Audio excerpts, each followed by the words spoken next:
انہوں نے میرے ساتھ مکر کیا، تو میں اس کو ان کے خلاف کارروائی کرتا ہوں، اور وہ کارروائی کرنے پہ اس نے آمادگی اختیار کر لی، آپ تیار ہوا، لیکن اس صحیح وقت اس کا قتل ہوا۔ ابو لؤلؤہ نے ان کو تلوار سے زخمی کیا، خنجر سے زخمی کیا، پھر وہ قتل ہو گئے، پھر وہ کچھ نہ کر سکے۔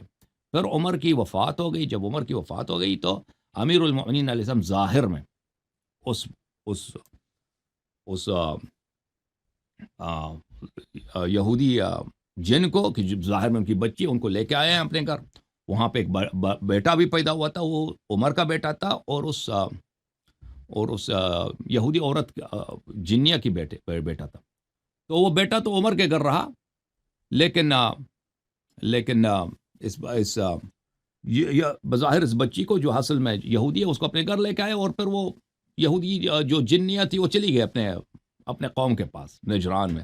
اور پھر امیر المؤمنین علیہ السلام نے اپنے بیٹی کو ظاہر کیا لوگوں کے درمیان، اور لوگ یہ سمجھ رہے تھے کہ اسی بیٹی کی شادی ہوئی تھی، حالانکہ اس بیٹی کی شادی نہیں ہوئی تھی، وہ جنیہ کی ہوئی تھی، اور یہ بات سر میں تھا، یعنی اسرار میں تھا، کسی کو پتہ نہیں تھا۔ لوگ یہی سمجھ رہے تھے، 150 سال تک یہی سمجھ رہے تھے کہ امیر المؤمنین علیہ السلام کی بیٹی کی شادی ہوئی ہے عمر کے ساتھ۔ تو امام جعفر صادق علیہ السلام کے زمانے میں انہوں نے ظاہر کیا کہ نہیں، ان کی شادی نہیں ہوئی تھی، وہ ایک جنیہ کی شادی ہوئی تھی۔ جی اصل کہانی یہ ہے۔ جی سر بولیں۔ جی اچھا سر، اب ایک اور سوال ہے، وہ سوال حدیث کرتاس کے حوالے سے کیا جاتا جی ہے کہ جب آپ صلی اللہ علیہ وسلم کو نے حکم دیا کہ مجھے قلم اور پیپر لا دو تاکہ میں آپ کے درمیان کچھ ایسا لکھ دوں جس سے آپ یہ کسی بھی قسم کے بہام یا فساد میں نہ پڑے، تو اس کے بارے میں بھی کہا جاتا ہے کہ حضرت عمر رضی اللہ تعالیٰ عنہ نے مشورہ دیا، کچھ لوگ کہتے ہیں کہ نہیں دیا، یعنی کہ پیپر اور قلم نہیں دیا، کچھ لوگ کہتے ہیں کہ مشورہ دیا کہ آپ صلی اللہ علیہ وسلم کی وہ حالت ایسی نہیں ہے کہ آپ کو وہ پیپر دیا جائے۔ اور اس میں آتا یعنی کہ اس حدیث میں ہے کہ گھر والوں میں اختلاف ہو گیا، کچھ لوگوں نے وہاں پہ صحابہ کا لفظ استعمال کیا، کچھ لوگوں نے کہا کہ اہل بیت میں۔ اب ذرا یہ تھوڑا سا حدیث کرتاس کے نا ذرا وہ بیک گراؤنڈ بتائیے گا۔ اور دوسری بات یہ ہے کہ اگر امام علی کی خلافت کا اعلان ہو ہی گیا تھا غدیر منہ پہ، تو یہ حدیث کرتاس میں پھر وہ کیوں لکھنا تھا؟ یہ ذرا سوال ہے، اس کا جواب دیجیے گا۔ دیکھیں، جہاں تک آپ کے آخری سوال کا تعلق ہے، وہ یہ ہے کہ اگر ایک چیز کا ایک دفعہ بیان کیا گیا ہو تو اس کو مزید مستحکم کیا جائے، اس پر مزید تحقیق کیا جائے، اور اس پہ ایک تحریری اثر، تحریری سند بھی رکھا جائے، تو اس میں کوئی حرج نہیں ہے۔ اور کیونکہ مسئلہ امامت و خلافت اتنا اہم مسئلہ ہے، اور اسلام میں سب خلافات، سب نزاعات کا جڑ یہی مسئلہ امامت و خلافت ہے۔ اگر رسول اللہ صلی اللہ علیہ وآلہ وسلم تاکید کے طور پر اسی بات کو تحریراً بھی لکھا دیں تاکہ سب پہ اتمام حجت ہو جائے، تو اس میں کوئی حرج، کوئی مشکل نہیں ہے۔ یہ ایک طرف۔ دوسری طرف حدیث کرتاس کا اصل واقعہ یہ ہے کہ رسول اللہ صلی اللہ علیہ وآلہ وسلم کی بیماری جب نہایت شدید تھی، منڈے کو ان کا انتقال ہوا، اس سے کچھ دن پہلے تھرسڈے کو یعنی جمعرات کو ان کے گھر میں صحابہ کا اجتماع تھا، تو انہوں نے حکم دیا کہ قلم و کاغذ لے کے آؤ تاکہ میں ایک ایسی وصیت آپ کو لکھا دوں کہ اس کے بعد تم کبھی گمراہ نہیں ہو جاؤ گے۔ تو یہ رسول اللہ صلی اللہ علیہ وسلم کا حکم ہے، اور رسول اللہ صلی اللہ علیہ وآلہ وسلم ہمیشہ واجب الطاعہ ہیں، ان کا ہر حکم اللہ کے حکم سے ہوتا ہے، اور ان کے حکم کی مخالفت کرنا فسق ہے، فجور ہے، یا کفر ہے۔ اور لازمی بات ہے کہ اس وقت اگر رسول صلی اللہ علیہ وآلہ وسلم اپنی نہایت بیماری کی حالت میں کوئی ایسی چیز لکھانا چاہتے ہیں، اور وہ فرماتے ہیں بھی ہیں کہ اس کے بعد تم کبھی گمراہ نہ ہو جاؤ گے، یہ کوئی مفصل تفسیر کی کتاب یا حدیث کی کتاب یا شریعت کی کتاب یا احکام کی کتاب نہیں ہو سکتی، کیونکہ ان کی حالت یہ ہے۔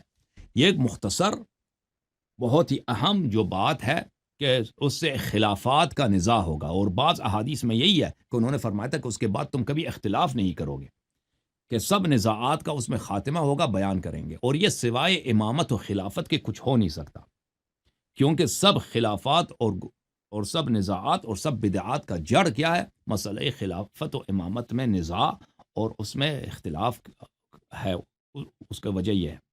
تو رسول صلی اللہ علیہ وسلم یہ لکھانا چاہتے تھے، لیکن قریش کے افراد جن کی طمع تھی اور جن کی لالچ تھی کہ رسول صلی اللہ علیہ وسلم کے بعد خلافت ہم لیں گے، اور امیر المؤمنین علی علیہ السلام کو اور اہل بیت علیہ السلام کو رسول صلی اللہ علیہ وسلم کے بعد پاور میں اور طاقت میں آنے نہیں دیں گے، ان کو امامت نہیں دینے دیں گے، وہ بخوبی سمجھ گئے، کیونکہ وہ نہایت ذہین تھے اور وہ سمجھ گئے کہ پیغمبر صلی اللہ علیہ وسلم کیا کرنا چاہتے ہیں، تو انہوں نے مخالفت کا آغاز کیا اور رسول صلی اللہ علیہ وسلم کو نہیں لکھنے دیا اور کہا کہ یہ تو حزیان کہہ رہے ہیں، اور یہ حزیان کے الفاظ بخاری میں، مسلم میں موجود ہیں، اور اس کا کہنے والا کہ نبی صلی اللہ علیہ وسلم حزیان کہہ رہے ہیں، اس گروہ کا لیڈر عمر بن خطاب تھے اور انہوں نے یہی الفاظ کہے تھے، اور رسول صلی اللہ علیہ وسلم کے بارگاہ میں انہوں نے جب یہ الفاظ کہے تھے تو گھر میں موجود افراد، اہل بیت سے مراد وہاں پر رسول اللہ صلی اللہ علیہ وآلہ وسلم کے پنجتن پاک اصحاب کسا نہیں ہیں، اس کمرے میں موجود افراد آپس میں ان کا اختلاف شروع ہو گیا تھا، کیونکہ کچھ لوگ کہہ رہے تھے کہ یہ سند لکھائی جائے، نبی صلی اللہ علیہ وسلم جب فرما رہے ہیں تو لکھی جائے، تو دوسری طرف اختلاف کر رہے تھے، تو رسول اللہ صلی اللہ علیہ وآلہ وسلم نے جب بخوبی دیکھا کہ اس وقت یہ سند نہیں لکھنے دیں گے، کیونکہ جب انہوں نے کہہ دیا کہ یہ حزیان کہہ رہے ہیں تو یہ بے احترامی کا انتہا ہے، اور اگر وہ اصرار کریں تو بات لڑائی تک پہنچ جائے گی اور خون یہاں پہ بہیں گے، خانہ جنگی شروع ہوگی، تو انہوں نے ان سب کو وہاں سے نکال دیا، اور جب وہ اور پھر ان کی ملاقات بھی نہیں، اور یہ آخری ملاقات تھی عمر کی رسول صلی اللہ علیہ وسلم کے بعد، کہ ان کو گھر سے اس بے احترامی کی وجہ سے نکال دیا ہے، اور اس کے بعد عمر اور ابو بکر کی کبھی ملاقات نہیں ہوئی رسول اللہ صلی اللہ علیہ وآلہ وسلم سے۔ اس کے بعد جب یہ چلے گئے تھے تو رسول اللہ صلی اللہ علیہ وآلہ وسلم نے اپنے وہ افراد جو امیر المؤمنین علیہ السلام کے محب تھے ان کو بلایا، وہاں پہ بہت سارے افراد تھے، ان میں سلمان تھا، ابو ذر تھے، مقداد تھے، تو وہاں پہ رسول اللہ صلی اللہ علیہ وسلم نے سند لکھایا، اس سند میں انہوں نے یہ لکھا کہ میرے بعد پہلا امام امیر المؤمنین علی علیہ السلام ہوں گے، ان کے بعد امام حسن علیہ السلام ہوں گے، ان کے بعد امام حسین علیہ السلام ہوں گے، اور اسی طرح 12 اماموں کا نام لیا اور فرمایا کہ 12ویں امام مہدی فرزند امام حسن عسکری علیہ السلام ہوں گے، وہ سب لکھا دیا رسول اللہ صلی اللہ علیہ وآلہ وسلم نے۔ جی سر، یہ واقعہ قرطاس کا خلاصہ یہ ہے۔ اچھا سر، آپ نے ماشاءاللہ اس کا بہت اچھی بات کی، بس میرا ایک اس میں بس چھوٹا سا سوال ہے کہ قرآن و حدیث سے اس کی سند کن کن کتب میں واقع قرطاس ہے؟ واقع شیعہ قرطاس کتب کا مسلمات میں سے شیعہ اور مخالفین کے درمیان اس میں کوئی نزاع ہی نہیں ہے، یہ بخاری میں، مسلم میں، سنن نسائی میں، اور مسند احمد ابن حنبل میں لا تعداد اسانید کے ساتھ متعدد صحابہ سے یہ واقعہ مروی ہے، تو اس کا کوئی انکار کرنے والا نہیں ہے کہ یہ واقعہ پیش آیا ہے، رسول اللہ صلی اللہ علیہ وسلم لکھانا چاہتے تھے، کچھ صحابہ کے گروہ نے لکھنے نہیں دیا ہے، اور رسول اللہ صلی اللہ علیہ وسلم کی توہین کی گئی ہے کہ ان کو کہا گیا کہ حزیان کہہ رہے ہیں، اور اس گروہ جو مخالف گروہ تھا ان کا لیڈر عمر بن خطاب تھا۔ یہ مسئلہ غیر قابل انکار ہے، صحیح ترین کتب میں جن میں بخاری اور مسلم بھی شامل ہیں، اور تاریخ طبری وغیرہ میں، تاریخ کامل میں، الکامل میں، یہ بہت سارے اسانید کے ساتھ مذکور ہے۔ جی سر۔ اچھا سر، اس کے یعنی ایک تو یہ والا اور دوسرے اس کی سند کے اس کے بعد جو آپ نے 4 نام بتائی، یہ کن کتب میں ہے کہ ان یہ کے؟ جو بعد میں نکالے گئے، اور یہ جو پیغمبر صلی اللہ علیہ وآلہ وسلم نے حدیث لکھا دیا، وصیت لکھا دی، یہ شیعہ کتب میں موجود ہے، کتاب السلیم ابن یہ قیس شیعہ؟ الہلالی میں موجود ہے۔ جی ہاں۔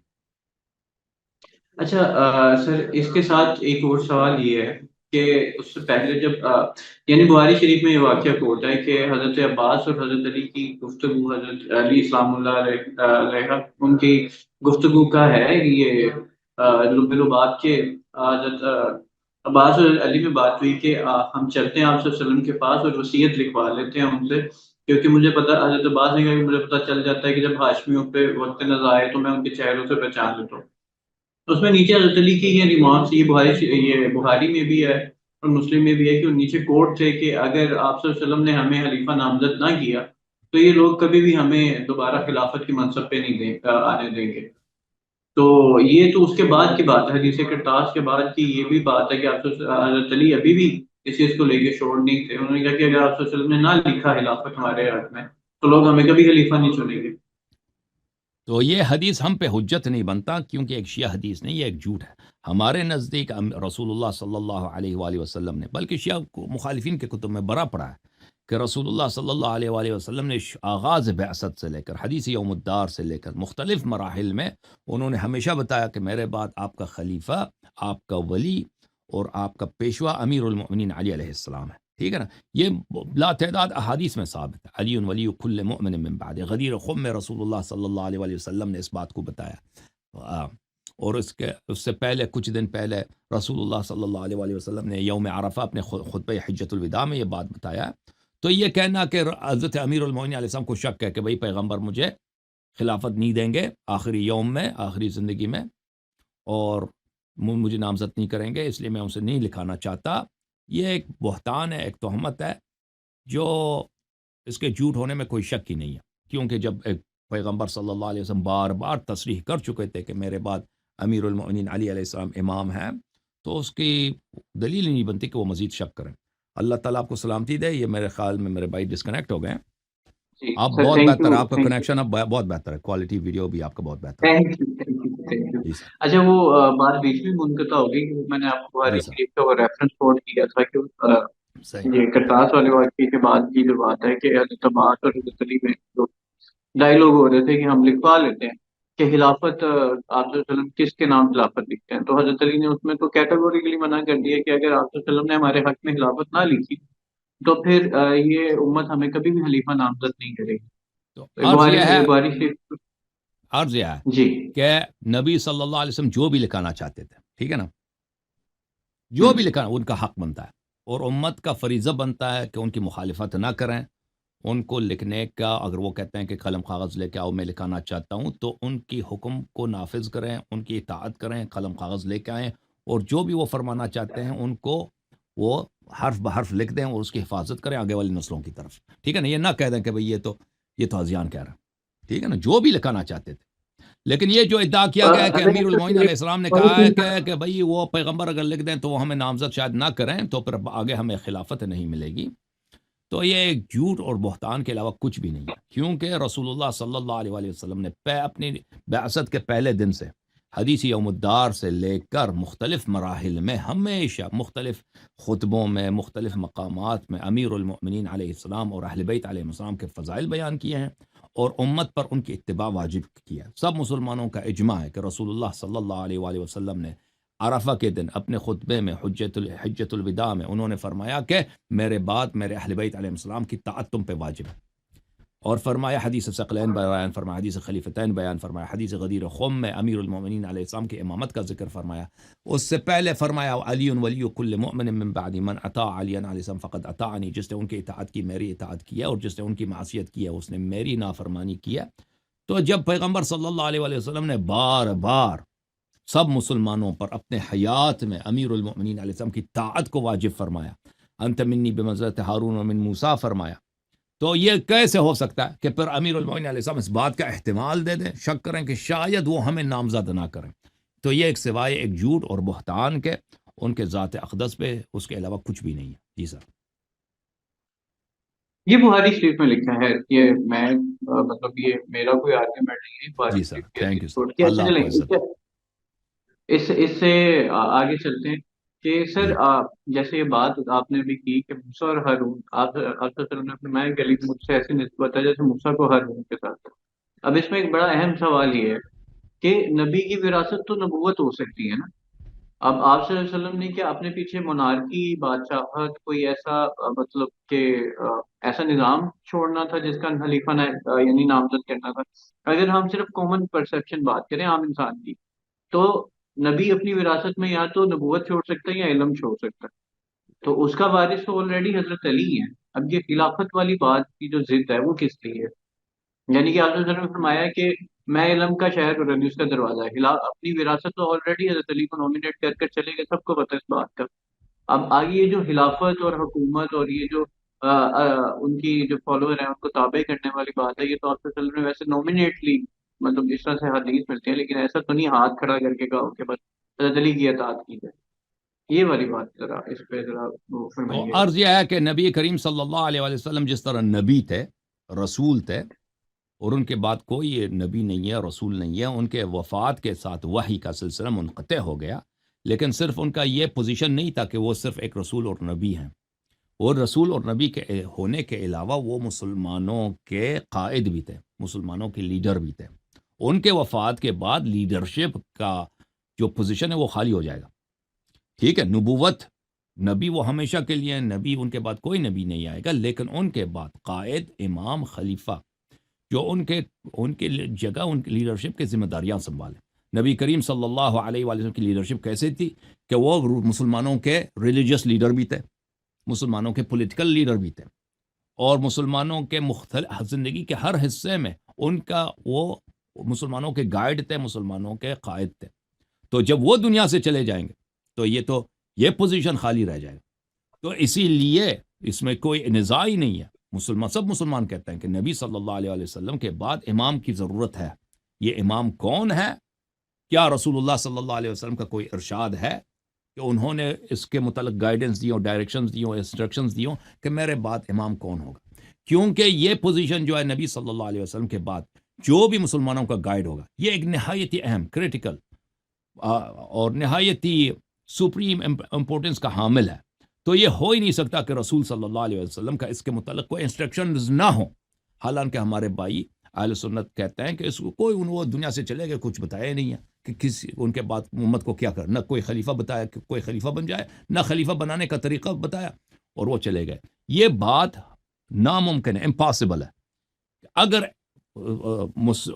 مسلم میں اور بخاری دونوں میں یہ حدیث موجود ہے کہ وفات سے پہلے عبداللہ ابن عمر اپنے والد کے پاس چلے گئے تھے اور کہا تھا کہ میں نے سنا کہ آپ اپنے بعد کسی کو جانشین تعین نہیں کرنا چاہتے، تو اگر آپ کے پاس کوئی چرواہا ہو، چرواہا کے پاس کچھ بکریاں ہیں، کچھ جانور ہیں صحرا میں، اور وہ صحرا میں ان کو چھوڑ کے چلا جائے اور وہاں اپنی جگہ پہ کسی کو چرواہے کا ذمہ داریاں نہ دے دے، تو آپ کہیں گے کہ اس نے ان جانوروں کو ضائع کیا، اس کو ہلاک کیا، اس نے خیانت کی اس کام میں۔ تو مسلمانوں کی جو ہے، مسلمانوں کے قیادت کا جو مسئلہ ہے، یہ تو بہت سے زیادہ اہم ہے۔ آپ کیسے اپنے بعد کسی کو اپنا جانشین نہیں بنا سکتے؟ تو اسی لیے عمر نے اپنے بعد ایک کمیٹی بنائی 6 آدمی کی، جو شورا ہے، جو تاریخ میں مشہور ہے۔ عرض یہ ہے کہ یہ انہوں نے خود اپنی کتابوں میں اقرار کیا ہے کہ اگر ایک چرواہا یہ کام کرے کہ اپنے بعد کسی کو یعنی اپنے جانور کسی کی ذمہ داری، جانوروں کی ذمہ داری، بکریوں کی ذمہ داری کسی کو نہ سونپے، تو اس نے اپنے جانوروں کے ساتھ غداری کی ہے اور جانوروں کے مالک کے ساتھ غداری کی ہے۔ اسی فعل کو ہمارے بھائی اہل سنت حضرت رسول صلی اللہ علیہ وسلم اللہ تعالیٰ سے نسبت دیتے ہیں کہ رسول اللہ صلی اللہ علیہ وسلم کا وہ انتقال ہو گیا ہے، انہوں نے نہ اپنے بعد کسی کو امام تعین کیا اور نہ یہ انسٹرکشن دیا ہے کہ بھائی میں تعین نہیں کرتا، تم تعین کرو، بھائی تم اپنے طریقے سے جس کو بنانا ہے تم نے بنا لو، یہ بھی نہیں بتایا۔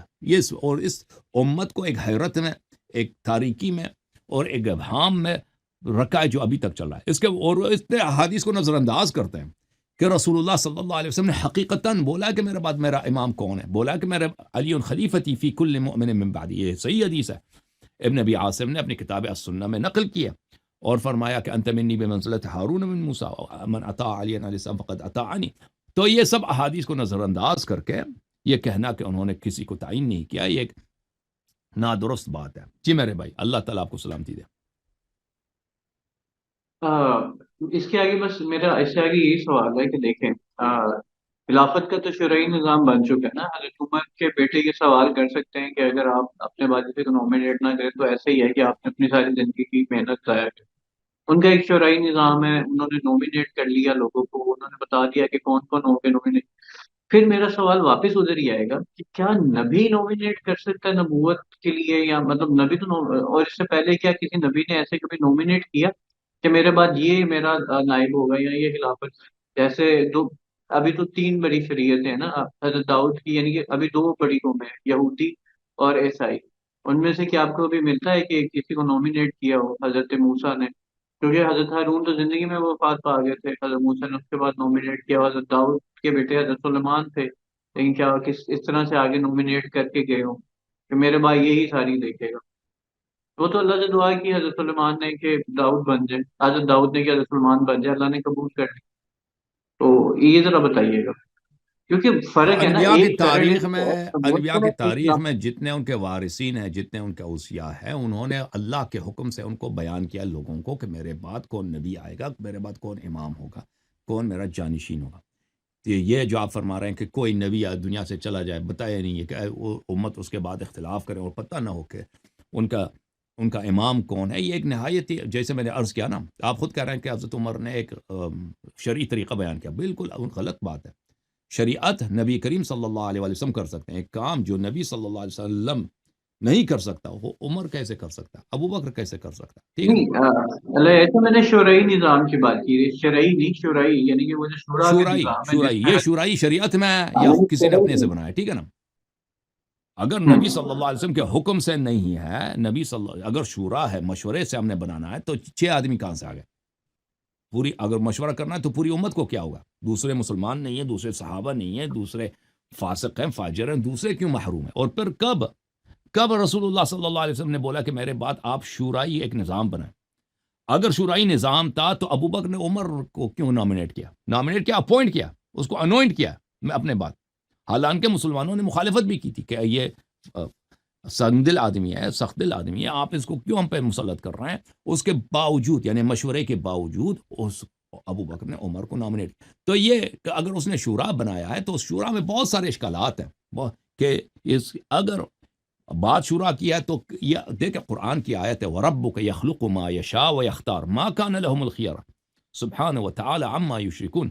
اللہ تعالیٰ جو خلق کرتا ہے وہی اپوائنٹ کرتا ہے، یہ قرآن کی آیت ہے، جو خلق کرتا ہے وہی اپوائنٹ کرتا ہے۔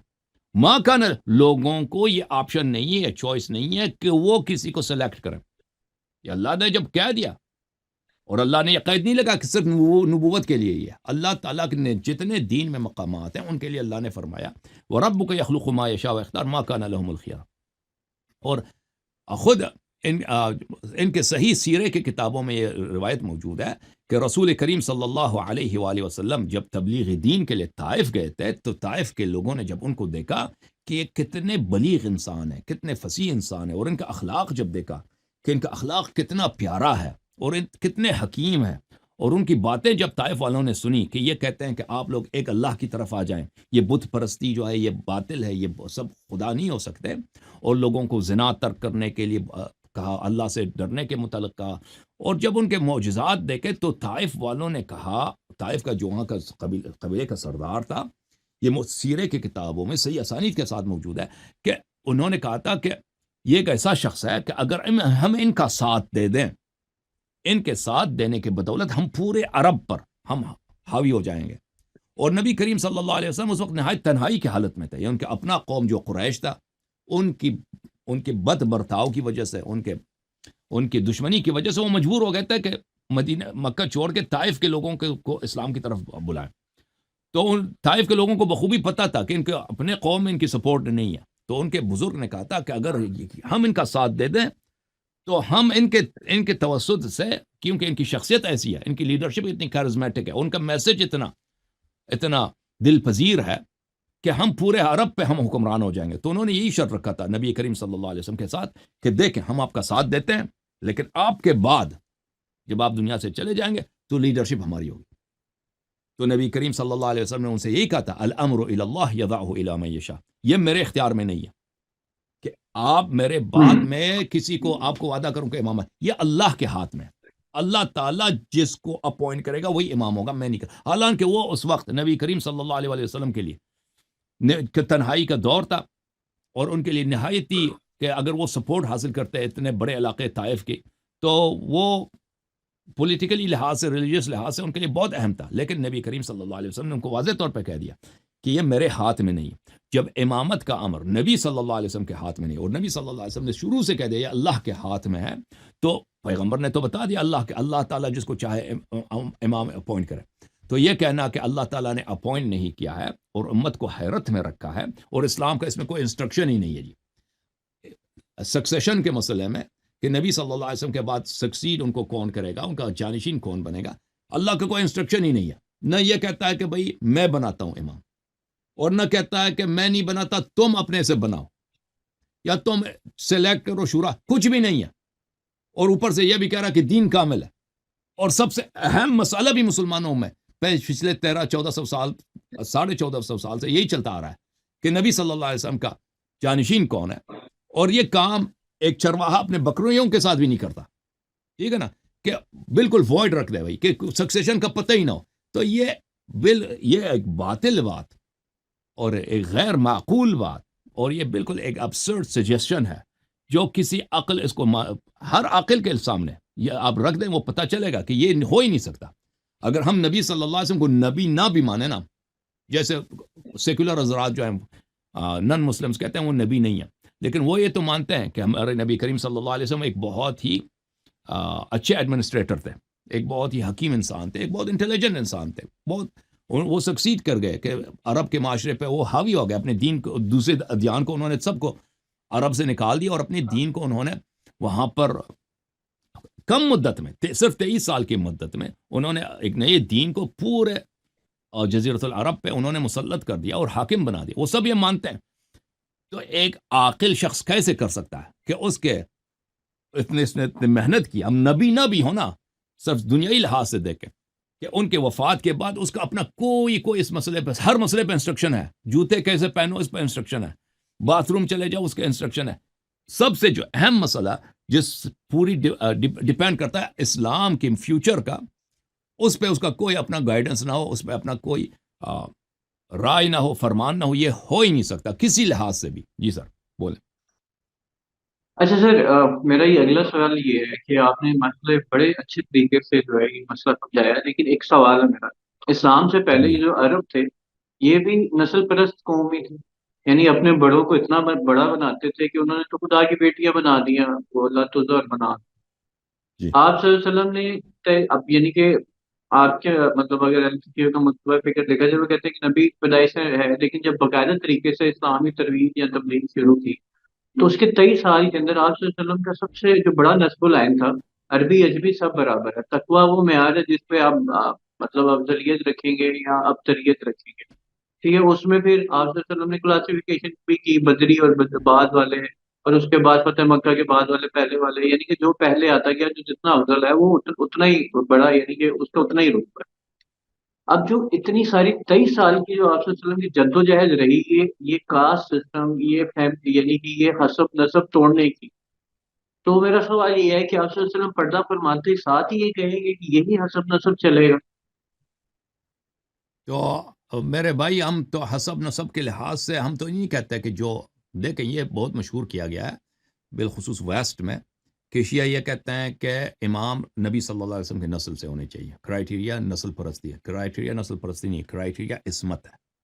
کرائیٹیریا یہ ہے کہ جو نبی صلی اللہ علیہ وسلم کے سیٹ پہ بیٹھے گا، جو نبی صلی اللہ علیہ وسلم کی جگہ اس کے فرائض انجام دے گا، اس کے پاس نبی صلی اللہ علیہ وسلم جیسے صفات ہونی چاہیے. یہ بہت واضح بات ہے کہ اگر آپ کسی کو سکسیڈ کرتے ہیں اس کی جگہ لیکن پہ اس کی ڈیوٹیز آپ پرفارم کرنے کی کوشش کرتے ہیں. جی بولیں. معذرت، لیکن آپ یعنی کہ آپ دیکھیں نا، اہل تشیع مکتبہ فکر کے مطابق 12 جو ائمہ ہیں وہ مطلب آپ صلی اللہ علیہ وسلم کی نسل میں سے حضرت فاطمہ کی نسل میں سے حضرت علی کے، جی یعنی حضرت فاطمہ کی نسل میں جی سے جی سلام اللہ علیہ جی کی. تو جی. مطلب یہ تو سلیکٹڈ وہ تو اسی جی نسلی کام ہی ہوتے ہیں نا، جی حسب اب نسب سے سن ہی لیں، آتے ہیں، نسب کی دوسرے وجہ، علمی نہیں نسب ہوتے. اس کی کرائیٹیریا نہیں ہے. ٹھیک ہے نا، نسب اس کی کرائیٹیریا نہیں ہے. میں عرض یہی کر رہا تھا کہ کرائیٹیریا یہ نہیں ہے کیونکہ نبی صلی اللہ علیہ وسلم کے رشتہ دار بہت تھے. دیکھیں اگر نسب میں بات ہو تو امیر المؤمنین علی علیہ الصلوۃ والسلام تو ان کے چچا کے لڑکے ہیں. ٹھیک ہے نا، بیٹا بھی نہیں ہے، چچا کے لڑکے. ان کا چچا موجود ہے عباس. اگر خاندانی والی بات ہو کہ اپنے خاندان میں رکھنا ہے نا، چچا عباس چچا بھی ہے، بزرگ بھی ہے، بوڑھا بھی ہے. نبی صلی اللہ علیہ وسلم امیر المؤمنین علیہ السلام سے بہت بوڑھا ہے. ٹھیک ہے، اور ان کا کوئی پولیٹیکل اتنا ان کا مخالف بھی نہیں ہے دیکھا جائے، کیونکہ عباس کا کسی سے دشمنی ہی نہیں ہے. امیر المؤمنین علی علیہ السلام نے ہر جنگوں میں انہوں نے مختلف قبائل کے افراد کو قتل کیا ہے. عباس نے تو کسی کو قتل ہی نہیں کیا. عباس ایک بالکل کنٹروورشل شخص ہی نہیں ہے. اگر یہ بات ہوتی ہے کہ اپنے خاندان میں رکھنا ہے تو نبی صلی اللہ علیہ وسلم کو چاہیے تھا کہ عباس کو نامنیٹ کر دے اور کہہ دیتے کہ بھئی یہ میرے چچا ہیں، ہمارے خاندان میں رہنا ہے. یہ بات ہے، نبی کریم صلی اللہ علیہ وسلم نے نہیں بولا. دیکھیں امامت کس چیز کا کس چیز کا تابع ہے، اس کا جو کرائیٹیریا ہے وہ کیا ہے. کرائیٹیریا یہ ہے کہ دنیا سے کون جا رہا ہے، نبی کریم صلی اللہ علیہ وسلم جا رہا ہے. جو شخص آئے گا اس کو سکسیڈ کرے گا، اس کی جگہ اس کے فرائض کو انجام دے گا، تو اس میں وہی کوالٹیز ہونے چاہیے جو نبی صلی اللہ علیہ وسلم میں تھے. ٹھیک ہے نا. اگر نبی صلی اللہ علیہ وسلم معصوم ہے تو اس کے جانشین کو معصوم ہونا ہوگا. نبی کریم صلی اللہ علیہ وسلم کے پاس علم ہے، اس کے پاس جہل نہیں ہے، اس کے پاس ہر چیز سوال کریں وہ نبی صلی اللہ علیہ وسلم کے پاس ہے، اس کا جواب ہے. تو نبی صلی اللہ علیہ وآلہ وسلم نے اپنے علم کس کو دی ہے؟ اس کے پاس یہ وہی علم جو نبی صلی اللہ علیہ وسلم کے پاس تھا اس کے پاس ہونی چاہیے، تاکہ وہ امت کو کسی شخص کو گمراہ نہ کرے. ہر فرد کو چاہے جن میں سے ہو چاہے انس میں سے ہو سوال کرے تو اس کا صحیح جواب دے دے. تو یہ جو بات، اور بقیہ خصال میں، بقیہ خصلتوں میں سے سب سے بہتر ہونا چاہیے. اگر لیڈر جو ہے، لیڈر جو امام ہے جو سب سے آگے ہوتا ہے، وہ دوسروں سے بہتر ہونے چاہیے، ہر چیز میں بہتر ہونے چاہیے. دیکھیں اب جہاں تک نسب کی بات ہے، دیکھیں نسب میں بھی نبی صلی اللہ علیہ وسلم، نسب میں پورے مسلمانوں کا اجماع ہے کہ نسب میں، اور نبی صلی اللہ علیہ وسلم کی حدیث ہے کہ اللہ تعالیٰ نے مجھے بہترین خاندان میں پیدا کیا ہے، اور مجھے حضرت آدم علیہ السلام کے بعد ہمیشہ جو 2 شق ہوئے ہیں اس کے بیٹے ہوئے ہیں، تو ہر نسل میں میرا نور بہترین افراد کے پشت میں رہا ہے.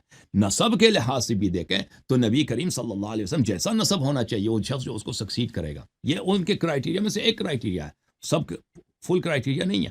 تو شیعہ بالکل یہ بات نہیں کہتا ہے کہ نسب کی وجہ سے، اور کیونکہ امیر المومنین علیہ السلام کے بہت سارے بیٹے تھے، ائمہ طاہرین امام حسن علیہ السلام کے بہت سارے بیٹے تھے، امام حسین علیہ السلام کے کئی بیٹے تھے، امام زین العابدین علیہ السلام کے کئی بیٹے تھے. ہم تو یہ نہیں کہتے کہ ہر ایک امام ہے، وہ تو زیدیہ کا قول ہے. ہم یہ کہتے ہیں جس کو اللہ نے اپوائنٹ کیا ہے، جس کو اللہ نے اپوائنٹ کیا ہے. اللہ کس بنیاد پہ اپوائنٹ کرتا ہے؟ اللہ اپوائنٹ کرتا ہے علم کے اعتبار پر، جس کو نبی صلی اللہ علیہ وسلم کے علم ملی ہے، اور عصمت کے بنا پر، جو کبھی کسی کو گمراہ نہیں کرتا. عصمت کا کیا مطلب ہے؟ کبھی وہ مسٹیک اور ایرر اور خطا نہیں کرتا. ہمیشہ اس کی ہر بات، اس کی ہر انسٹرکشن اور اس کا ہر ایکشن صحیح ہوتا ہے. ایسا شخص ہے جو اللہ کے حکم سے نبی صلی اللہ علیہ وآلہ وسلم کے بعد انسانیت کی وہ گائیڈنس کر سکتا ہے، لیڈرشپ کر سکتا ہے، جس کے پاس انسانیت کے ہر سوال کا جواب ہے. اور کسی بھی مسئلے میں وہ اگر کوئی قدم اٹھاتا ہے، کوئی انیشیٹو کا آغاز کرتا ہے، وہ کسی پہ ظلم نہیں ہوتا، کسی کا نقصان نہیں ہوتا، اور وہاں پہ کوئی شخص کا حق ضائع نہیں ہوتا. اور یہ کسی کے بس میں نہیں ہے کہ آئیڈینٹیفائی کرے معصوم کون ہے، سوائے اس کو سوائے اللہ کے، کہ اللہ آئیڈینٹیفائی کرتا ہے کہ میں نے عصمت کس کو دیا. ٹھیک ہے نا؟ کون وہ ہے جو کبھی اگر لیڈر بنے وہ کبھی خطا نہیں کرے گا. یہ ہم انسانوں کی بس کی بات نہیں ہے کہ ہم آئیڈینٹیفائی کریں کہ اگر فلان شخص لیڈر بن جائے وہ خطا نہیں کرے گا. بہت سارے لوگ ہمارے نظر میں یہ بہت اچھے لیڈر ہیں، جب لیکن وہ لیڈر بن جاتے ہیں تو وہ خطا کر جاتے ہیں، لوگوں کو بہت سارے وعدے کرتے ہیں، وعدے بھول جاتے ہیں، بہت سارے غلط قدم اٹھاتے ہیں، اپنی ملک کے یا اپنے جن لوگوں کے انہوں نے لیڈرشپ کرنی ہے ان کا نقصان کراتے ہیں، ان کو ضائع کراتے ہیں، ان کی جنگیں ہوتی ہیں، بہت سارے لوگ بے گناہ مر جاتے ہیں. لیکن کون ہے جو گارنٹی اللہ کی گارنٹیز ہے کہ کبھی خطا نہیں کریں گے؟ وہ اللہ نے خود اس کو آئیڈینٹیفائی کیا، اور وہ معصومین علیہم الصلاۃ والسلام ہے. جی سر. اچھا، اب آپ صلی اللہ علیہ وسلم نے فرمایا کہ میرے پاس جو ہے القا، یعنی کہ الہام جو ہے وہ ختم ہو جائے گا، یعنی کہ وحی نازل ہونا ختم ہو جائے گا، میرے بعد اب وحی نہیں آئے گی. تو پھر یہ ائمہ معصومین کو کیسے پتہ چلتا ہے کہ ان میں سے امام یہ ہے؟ تو آپ نے فرمایا نا کہ وہ اللہ تعالیٰ کی طرف سے چنے ہوئے ہیں، وہ جو بھی ان سب میں سے جو بھی معصوم ہوگا جس کو اللہ نے چنا ہے امام کے لیے، ان کو کیسے؟ نبوت کے لیے تو فرشتے تو آ رسول جاتے ہیں نا، اللہ صلی فرشتے اللہ علیہ وسلم کے بے شمار احادیث ہیں کہ انہوں نے امت کو بھی بتایا، صحابہ کو بھی بتایا، اور اہل بیت علیہ السلام کو بھی بتایا کہ میرے بعد پہلا امام امیر المومنین علی علیہ السلام ہوں گے، ان کے بعد امام حسن علیہ چلیں السلام یہ تو ہوں ہو گے، گیا نا، آگے ان کے 12 بعد امام 12 کے بعد. حسین علیہ السلام ہوں گے. اور نبی کریم صلی اللہ علیہ وسلم نے بتایا تھا متواتر احادیث میں، بے شمار احادیث میں، کہ امام حسین علیہ السلام کی نسل سے 9 امام آئیں گے. ان میں سے پہلا جو شخص ہوگا ان کا فرزند علی ہوگا، اور ان کا کنیا بلے ان کا لقب شریف زین العابدین ہوگا. اور ان کے بعد جابر بن عبداللہ انصاری کی بہت ساری روایتیں ہیں، ایک نہیں بہت زیادہ روایتیں ہیں کہ رسول اللہ صلی اللہ علیہ وسلم نے جابر کو پنجتن پاک کا بتایا، پھر امام علی بن الحسین کا بتایا، پھر بتایا کہ اے جابر تم زندہ رہو گے اس وقت تک کہ تمہاری ملاقات ہوگی امام علی بن الحسین علیہ السلام کے فرزند محمد ابن علی سے، جو ہمارے 5ویں امام ہیں، اور جب ان سے ملاقات ہو تو ان کو میرا سلام کہہ دینا. اور جابر بار بار آتے تھے. امام محمد باقر علیہ الصلوۃ والسلام نوجوان تھے، چھوٹے تھے، ان کے بارگاہ میں آتے تھے اور ہمیشہ کہتے تھے کہ رسول اللہ صلی اللہ علیہ وسلم نے آپ کو سلام بھیجا ہے. تو امام محمد باقر علیہ السلام رسول کا جواب دیتے تھے، اور جابر کو دعا دیتے. اور اس کے بعد رسول اللہ صلی اللہ علیہ وسلم نے فرمایا کہ ان کے بعد امام جعفر صادق علیہ السلام ہوں گے، ان کے بعد امام موسیٰ کاظم علیہ السلام ہوں گے، ان کے بعد امام علی رضا علیہ السلام ہوں گے، ان کے بعد ان کا فرزند امام محمد جواد ہوں گے، ان کے بعد ان کا فرزند حضرت امام ہادی علیہ السلام ہوں گے، اور امام حسن عسکری علیہ السلام، امام مہدی علیہ السلام۔ رسول اللہ صلی اللہ علیہ وآلہ وسلم نے امت کو تاریکی میں، حیرت و سرگردانی میں نہیں چھوڑا ہے۔ رسول اللہ صلی اللہ علیہ وآلہ وسلم نے قیامت تک امامت کے مراتب پہ کون فائز ہوں گے وہ سب بار بار بتایا، مکررن بتایا، تحریرن بھی بتایا، یہاں تک کہ اللہ تعالیٰ نے بار بار آسمان سے، دیکھیں جیسے حضرت موسیٰ علیہ السلام پہ الواح نازل ہوئے تھے، موسیٰ پہ جو تورات نازل ہوئی نا، ان کے سینے پہ نازل نہیں ہوئی، اللہ نے الواح بھیجے تھے، اس کے لیے ٹیبلٹس بھیجے تھے۔ ہمارے نبی کریم صلی اللہ علیہ وآلہ وسلم کے پاس اللہ کی جانب سے صحیفے آئے تھے، اللہ کی جانب سے ٹیبلٹ آیا تھا کہ اس میں 12 اماموں کے نام لکھے تھے۔ یہ متواتر احادیث میں موجود ہے کہ رسول اللہ صلی اللہ علیہ وسلم نے بتایا تھا، اللہ نے بھی بتایا۔ یہ ہر کتب میں ہے، یہ ہمارے کتب میں بھی موجود ہے، ہر آپ کے کتب میں بھی ہے، موجود ہے، یا اب جماعت مخالفین کے کتب میں موجود ہے، فرائض السمتین وغیرہ میں موجود ہے۔ جی ہاں، یہ صحیفے آئے تھے، ٹیبلٹس آئے تھے، جیسے بالکل وہاں۔ بالکل، اچھا میرا سوال جیسے وہ صرف وہ نہیں ہے، دیکھیں رسول صلی اللہ علیہ وسلم کے اپنے احادیث متواتر، یہ کتاب میرے ہاتھ میں کفایت الاثر فی النص علی الائمۃ الاثنی عشر، اس کتاب میں مخالفین کے طرق سے ہم یہ دیکھیں، ملاحظہ کریں، یہ میں آپ کو کتاب دکھا دیتا ہوں، کفایت الاثر فی النص علی الائمۃ الاثنی عشر۔ اس کے مؤلف کون ہیں؟ اس کے مؤلف ہیں ابو القاسم علی ابن محمد ابن علی ابن خزار القمی الرازی۔ اس کتاب کے مقدمے میں وہ کہتے ہیں یہ کتاب صرف ان احادیث میں مشتمل ہے جن میں رسول کریم صلی اللہ علیہ وسلم نے 12 اماموں کے نام لیے، نام لے کر بتا دیں کہ میرے بعد 12 امام، اور یہ سب کے سب انہوں نے یہ سنہ 330 کے لگ بھگ ان کی رہتے تھے، سنہ 300 کے بعد ان کی وفات ہے۔ انہوں نے یہ سب کے سب اہل سنت کے کتب سے نقل کیے ہیں، شیعہ کتب سے نہیں، سب احادیث اہل سنت کے کتب سے نقل کی ہیں، اور اس میں بہت سارے احادیث ہیں، شاید اس میں دیکھ لوں اس میں آخری حدیث کا نمبر کتنا ہوگا، ہو سکتا ہے کہ کوئی 500-600 احادیث ہوں گے، بھلے بہت سارے احادیث ہیں، یعنی اس میں آخری جو صفحہ ہے صفحہ نمبر 426 ہے، تقریباً 400 صفحوں سے زائد اس میں احادیث ہیں جن میں 12 ائمہ علیہ السلام کے بار بار رسول اللہ صلی اللہ علیہ وسلم نے نام لیا۔ دیکھیں بخاری میں حدیث موجود ہے، الخلفاء من بعد 12، میرے بعد 12 خلیفے ہوں گے۔ اب کیا یہ رسول صلی اللہ علیہ وسلم نے نام نہیں بتایا کہ میرے بعد وہ خلیفہ کے نام کیا ہوں گے؟ حتماً بتائیں، صحابہ بھی پوچھیں گے بھئی آپ کا جانشین، یہ تو نہایت ہی اہم سوال ہے کہ آپ دنیا سے جا رہے ہیں، آپ کے بعد آپ کا جانشین کون ہوگا، ٹھیک ہے نا؟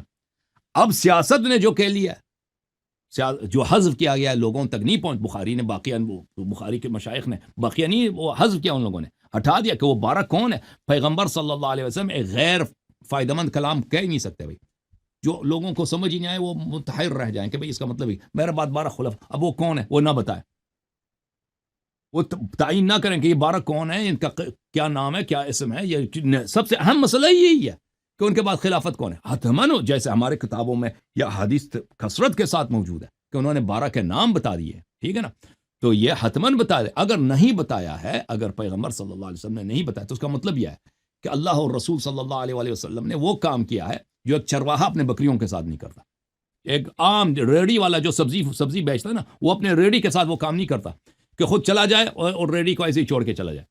جی سر، چلے آپ اللہ یار صاحب، آپ کی بات بالکل بجائے، وہ بہت بہترین مدلل دلائل ہیں، لیکن اسی بات سے آگے چلتے ہیں کہ تمام ائمہ کے نام تو آپ صلی اللہ علیہ وسلم نے بتا دیے، حضرت مقداد کو اور وہ 4 تھے ان کو بتا دی۔ اب اس میں تو کوئی شبہ پیدا نہیں ہو سکتا، مطلب اب 12 ائمہ کے نام تو پتہ ہی ہے، آنے والے 12 معصومین کون ہیں یہ تو پتہ چل گیا، لیکن آپ اگر آگے چلے جائیں انہی ائمہ کے حوالے سے، تیسرے یا چوتھے، اب مجھے ایگزیکٹ یاد نہیں ہے، لیکن وہ ائمہ میں اختلاف ہو گیا کہ جی امام میں ہوں، وہ 2 اور یا 4 لوگوں میں اختلاف ہو گیا امامت کو لے کے، اور وہاں پہ پھر دوبارہ سے ائمہ میں یعنی کہ اختلاف امام نہیں کی ہو سلیکشن جائے میرے بھائی، ائمہ میں کبھی اختلاف نہیں امامت کی سلیکشن آپ میں کو امام آپ کو غلط فہمی میں 2 اماموں میں کبھی اختلاف نہیں ہوا کہ کوئی کہہ دے میں امام ہوں، دوسرا کہے میں امام، ٹھیک ہے نا؟ یہ شیعہ کتابوں میں یا مسلمانوں کی تاریخ میں کہیں نہیں ہے۔ ہاں البتہ یہ ہے کہ بعض لوگوں وہ زمانہ وہ تھا میرے بھائی کہ بنی عباس نے، دیکھیں حکومت تو بنی امیہ کے ہاتھ میں تھی نا، سنہ 130-132 تک بنی امیہ بڑے ظالم تھے، بالخصوص اہل بیت پر، بنی ہاشم پر بڑے ظلم کیے انہوں نے، بہت ظلم کرتے تھے۔ تو اس زمانے میں کچھ افراد نے بنی ہاشم میں سے بالخصوص بنی عباس نے تحریک چلائی بنی امیہ کے خلاف، اور ان کی تحریک کامیاب بھی ہوگی. بنی امیہ کو انہوں نے اور تختہ الٹا دیا، اور حکومت کس کی بن گئی؟ بنی عباس کی. تو اس زمانے میں دیکھیں ایک طرف سے تو یہ معاملہ ہوا، دوسری طرف سے عالم اسلام میں اہل بیت علیہ السلام کی بہت بڑی عزت تھی. یعنی جتنے بھی لوگ تھے مسلمان تھے، ان کو سب کے پاس احادیث تھی کہ اہل بیت علیہ السلام سے محبت کرنا واجب ہے، ان کی اطاعت کرنا واجب ہے، ان کو ماننا واجب ہے. تو بنی ہاشم میں بنی عباس کو حکومت بھی اسی وجہ سے ملی. بنی عباس کو حکومت بھی ملی ہے نا انہی حدیث کی وجہ سے. اور بنی عباس نے تحریک بھی جو چلائی تھی، انہوں نے نہیں کہا تھا کہ ہم حکومت کریں گے. انہوں نے جو تحریک چلائی تھی، انہوں نے کہا تھا ہم حکومت کن کو دیں گے؟ امام حسن علیہ السلام کے بیٹوں کو دیں گے، کیونکہ ان کے بیٹے امامت کے مدعی تھے. تو ایسے حالت میں دیکھیں کہ بعض افراد تھے بنی ہاشم میں سے، بعض افراد تھے امام علی علیہ السلام کے گھر والوں سے کہ ان کو حکومت کرنے کی خواہش تھی. جیسے ہمارے زمانے میں بعض لوگ الیکشن لڑتے ہیں، الیکشن جیت بھی جاتے ہیں، کچھ کو حکومت ملتی ہے، لیکن بہت سارے لوگ ہوتے ہیں جن کو حکومت کی خواہش ہوتی ہے. تو اس زمانے میں تو الیکشن تو لڑے نہیں جاتے تھے.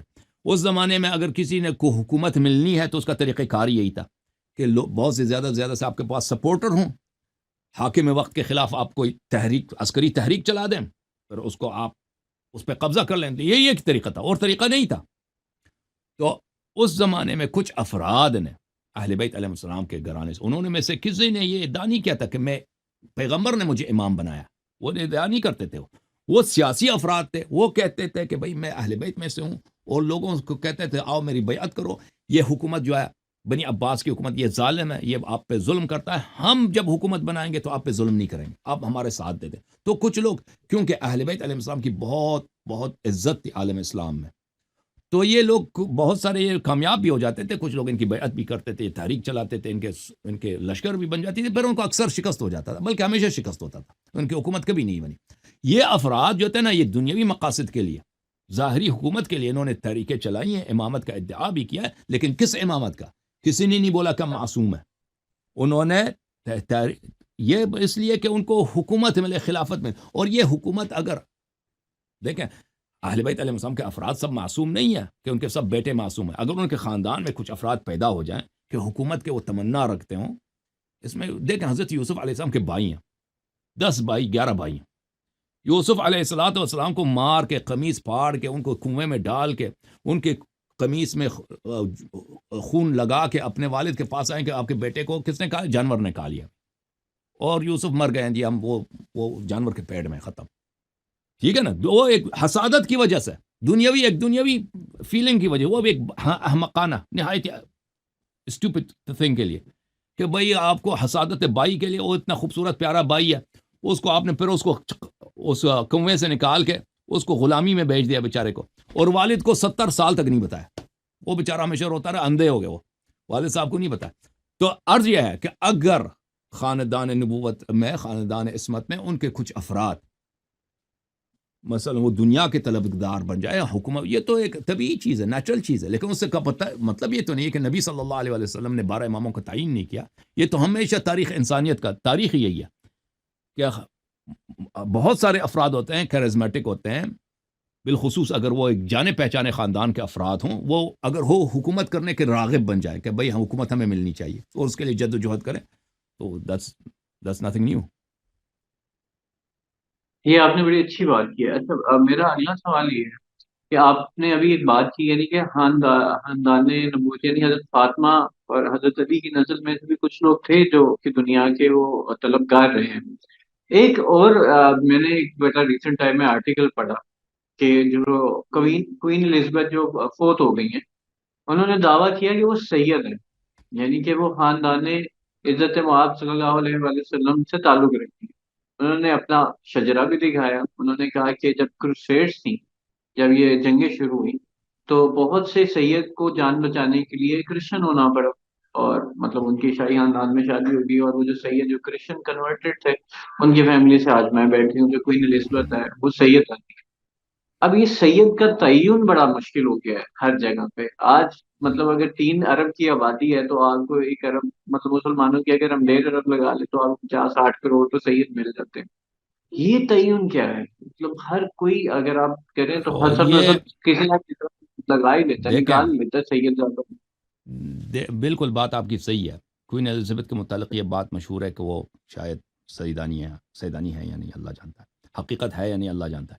دیکھیں کیونکہ ہمارے زمانے میں ہم 1446 ابھی ہجری کیلنڈر میں 1446 ہے، فاصلہ بہت طویل ہے. تو اور پرانے زمانے میں ریکارڈ کیپنگ تو تھا نہیں کہ ریکارڈ کیپنگ کیا جائے نا، برتھ سرٹیفکیٹس وغیرہ رکھا جائے. اور پرانے زمانے میں یہ تھا کہ مختلف بادشاہوں کے دربار میں سیدوں کو بڑی سہولیات ملتی تھی. اگر کوئی سید ہے تو اس کو ترقی ملتا ہے جلدی سے، مثلا اس کو اچھا عہدہ ملے گا، اس کو بہتر بیت المال سے بہتر عطا ملے گا، ٹیکس نہیں لیں گے ان سے، ٹھیک ہے نا. اس کو اگر کوئی علاقہ کانکر ہوتا ہے، فتح ہوتا ہے، تو وہاں پہ اس کو جاگیر دیں گے اگر کوئی سید ہے، کیونکہ خود بادشاہ مذہبی تھے، مذہب کے لحاظ سے وہ کوئی اچھا کام کرنا. اور بعض ان کے لیے اپنے مفاد میں ہے کہ بھئی لوگ دیکھیں کہ یہ اتنا دیندار آدمی ہے، یہ دین کی خدمت کرتا ہے، سادات کو اس نے پیسے دیے یا زمین دیا، اس کو ترقی دیا. تو اس لحاظ سے ہمیشہ یعنی عالم اسلام کے مختلف علاقوں میں ہمیشہ لوگوں میں رغبت، جیسے جھوٹے نبی بننے کا یا جھوٹے امام بننے کا وہ دعوے دار ہوں، تو جھوٹا سید بھی وہ لازمی بات ہے وہ بن جاتے تھے. تو پرانے زمانے میں بڑا رسم تھا، بلکہ ہمارے زمانے تک ہم نے سنا ہے بہت کہ شجرہ نامے بناتے تھے لوگ، اور پیسے دے کر کسی کو شجرہ نامے بناتے تھے. تو اس کی وجہ یہ ہے کہ بہت بڑی تعداد ہے لوگوں کی جو سیادت کا ادعا کرتے ہیں. تو ابھی جو ڈی این اے ٹیسٹ ہوئے ہیں بہت سارے، میں نے رپورٹس اس کو دیکھے ہیں کہ بہت سارے لوگ ہیں کہ وہ عرب ہی نہیں ہیں. یعنی ڈی این اے جب ان کا ہوتا ہے نا رزلٹ آتا ہے کہ وہ عرب ہی نہیں ہے. ان کا جو ڈی این اے ٹیسٹ ملتا ہے مثلا برہمن سے ملتا ہے، یا وہ کوئی عیب نہیں ہے، میں وہ کوئی عیب معلوم نہیں ہے. چاہتا بھائی ہوں کوئی انسان اگر ہندو کے نسل سے ہے میں وہ معلوم کوئی عیب چاہتا ہوں نہیں آپ ہے. کو ہاں جوڑنے کا.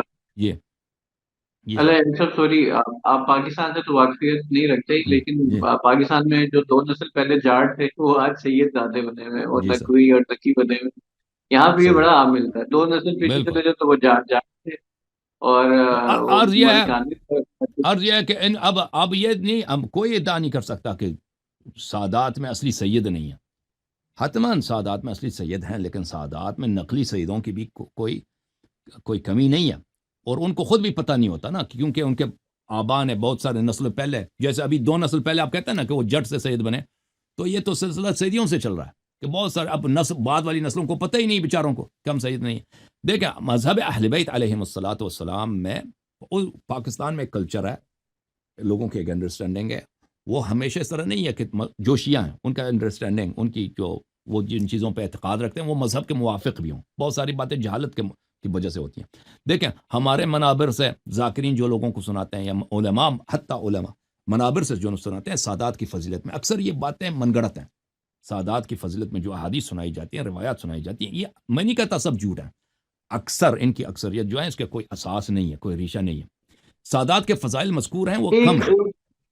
مجھے یہ نقطہ ختم کرنے دیں. سادات کے فضائل ہمارے احادیث میں موجود ہیں، لیکن وہ اندک ہے، کم ہے. اور وہ فضائل بھی ایسے فضائل نہیں ہیں کہ بہت ہی پررنگ فضائل ہوں. اس کے مقابلے میں مومن کے جو فضائل ہیں، دیکھیں مومن کسی بھی نسل سے ہے. اگر کوئی شخص کہتا ہے مثلا اس کی اپنے شجرنامے میں شک ہے، یا اس کا ڈی این اے اس نے ٹیسٹ کرایا سید نہیں ہے، بھائی وہ ہندو کے نسل سے ملتا ہے اس کا خون، اس کو دل توڑنے کی ضرورت ہی نہیں ہے بھائی، کیونکہ سید ہونے کی جو فضیلت ہے وہ اتنی کوئی خاص چیز نہیں ہے. ائمہ طاہرین علیہ السلام کے اصحاب میں سید نہیں ہوتے تھے بھائی. ائمہ اطہار علیہ السلام کے اصحاب میں، ان کے یاروں میں جنہوں نے ان کی نصرت کی ہے، سید نہیں ہوتے تھے. اگر ہوتے تھے تو بہت ہی کم. یعنی 12 ائمہ علیہ السلام کو دیکھیں کہ ان کے انصار میں کتنے سید تھے، سب ان کے پر آئے تھے. اور ائمہ اطہار علیہ السلام خود فرماتے تھے کہ ہمارے جتنے قریبی رشتہ دار ہیں وہ ہمارے سب سے بدترین دشمن ہوتے ہیں. یہ خود مختلف احادیث میں موجود ہیں. تو جو احادیث میں جس کی فضیلت نہایت بیان کی گئی ہے وہ مومن کی فضائل اور شیعہ کی فضائل بیان کی گئی ہے. جو مومن ہے اس کی فضائل میں عدد کے لحاظ، نمبر کے لحاظ سے دیکھیں تو احادیث بہت زیادہ ہیں. اور کوالٹی میں بھی جب آتے ہیں نا، کوالٹی میں بھی سید کے فضائل نمبر میں بھی کم ہے، اس کی کوالٹی بھی چوٹی ہے. کوالٹی میں بھی جو دیکھیں تو شیعہ کی فضیلت اور مومن کی فضیلت وہ بہت زیادہ ہے اس بات پہ. تو لہذا وہ ہمارے، لیکن یہ بات اکثر لوگوں کو نہیں پتا، وہ سمجھتے ہیں کہ قضیہ بالعکس ہے. جی سر. اچھا سر، ایک میں بیچ میں سوال پوچھنے لگا تھا، وہ آپ نے کہا میرا پوائنٹ کلیئر کیا، اور آپ نے بہت اچھا ماشاء اللہ بہت اچھا پوائنٹ کلیئر کیا. یہ جو تمام لوگ کہتے ہیں کہ سیدوں کو آگ نہیں لگتی، یہ واقعی یہ کوئی بات ہے، ایسا ہے یا نہیں؟ یہ دیکھیں نا، آپ کے منہ سے سنیں گے تو یہ زیادہ اور روایت اثر میں یہ رکھے بھی گا۔ ہے نا کہ نبی صلی اللہ علیہ وسلم انبیاء کی بیٹیوں کو حیض بھی نہیں ہوتی. روایت میں یہ بھی ہے کہ جانور ان کو نہیں کھاتے نا، جانور بھی ان کو نہیں کھاتے. تو اس طرح امتحان لیا جا سکتا ہے. لیکن تو اس کا یہ جواب، حدیث لیکن ہم اگر جی آپ ہاں جواب دیں کہ یار سیدوں کو آگ لگتی ہے یا نہیں لگتی، یہ جو نہیں اس کا لگتی ہے، کیوں جواب نہیں کیا لگتی؟ وہ امام ہے؟ شاید ہم نے تو یہ حدیث تو نہیں دیکھا کہ ان کو آگ نہیں لگتی. بہرحال اچھا، اگر یہ ہے تو یہ امام معصوم علیہ السلام کے لیے ٹھیک ہے نا. بہت دفعہ ہوتا ہے نا ذریہ سے مراد صرف امام معصوم ہوتا ہے. احادیث میں ذریہ سے مراد عام افراد نہیں ہوتے جو ان کے نسل سے ہوتے ہیں. ہاں جی بس سر یعنی جو امام ہے انہیں کو یاد نہیں۔